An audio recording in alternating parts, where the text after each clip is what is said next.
por ele não ter se preparado para a vida espiritual, ele perdeu a oportunidade de ter uma vida melhor. Ele sentiu como um homem que viajava no meio do deserto, sentindo a algura, a dor, o sofrimento de uma vida, sem destino. Então ele queria ter uma vida melhor, mas não podia, porque ele não tinha se preparado. Como é que a gente se prepara para a morte? É falando sobre a morte, tirando o medo da morte da nossa vida. Nós não temos que temer a morte, porque todo mundo já morreu. Eu acredito na reencarnação. Todos nós já nascemos de novo e vamos morrer algum dia. É uma fatalidade, não tem como fugir da morte. No meu conhecimento, na minha crença, a alma continua viva. Isso significa que no momento da morte a gente se liberta. E aí é a hora do preparo. Nós temos de informar, dizer para aquelas pessoas que tiveram parentes que morreram, que não adianta ficar chorando, porque a dor e o sofrimento de quem está aqui é dor e sofrimento para quem partiu. Logicamente a gente vai ficar triste, mas vamos botar alegria na nossa tristeza,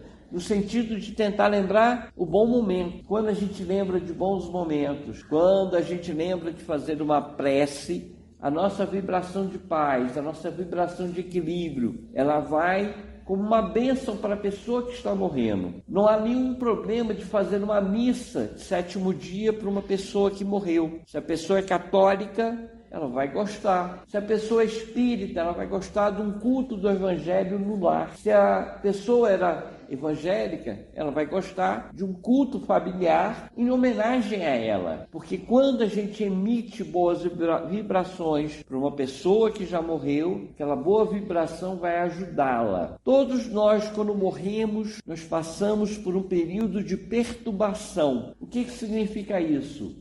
É como se a gente estivesse num sonho. A gente não acorda imediatamente no mundo espiritual. A gente passa por um período de sonolência, de perturbação, que varia de pessoa para pessoa. As pessoas mais equilibradas, essa perturbação é pequena, de poucas horas. Se uma pessoa é desequilibrada, tem muito ódio, muito vício, é muito materialista, a perturbação, o sono dela pode se prolongar por vários dias, semanas até. Inclusive existem alguns espíritos que ficam inconscientes por um longo período do tempo. Para que isso? Para que ela se recupere e que a família também se acalme. Porque se a pessoa morreu, a família, o espírito já está perturbado, a família está perturbada aqui, jogando dardos de energia negativa para a pessoa, com sofrimento, com dor. Aquele espírito ele fica mais tempo no mundo espiritual, se preparando para acordar. Então, quanto mais equilibrados estejamos, mais ajudamos os espíritos no mundo espiritual. E se somos nós os espíritos que acabou de morrer, é lembrar que a morte não existe, que a vida continua,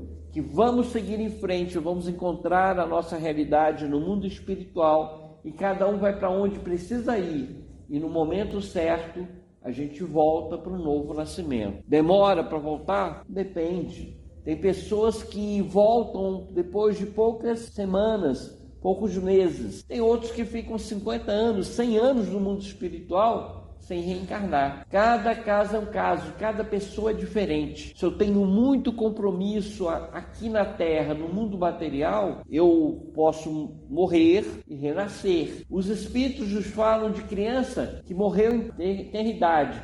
1 ano, 2 anos, tem criança até que nem chega a nascer. A mulher engravida e morre no ventre, são chamados natimortos. E o que acontece com essa criança? Muitas vezes ela precisa renascer. Aí a própria mãe, a mesma mãe, ela tem um segundo filho. Ela perdeu o primeiro, mas só que o primeiro morreu antes da hora, mas ele é o mesmo primeiro que volta no ventre da mãe para nascer, porque ele tem necessidade de nascer. A mulher abortou. Se não foi voluntariamente, foi um aborto espontâneo, o espírito não tem ódio para com ela. Agora, se ele foi abortado porque a mãe quis abortar, a criança fica com um certo rancor, uma certa raiva. E ao renascer, se nascer da mesma mãe, pode ser uma criança agitada, uma criança que não gosta da mãe, porque ela perdeu uma oportunidade na outra de alguns meses antes, mas a necessidade, o elo de ligação de espírito a espírito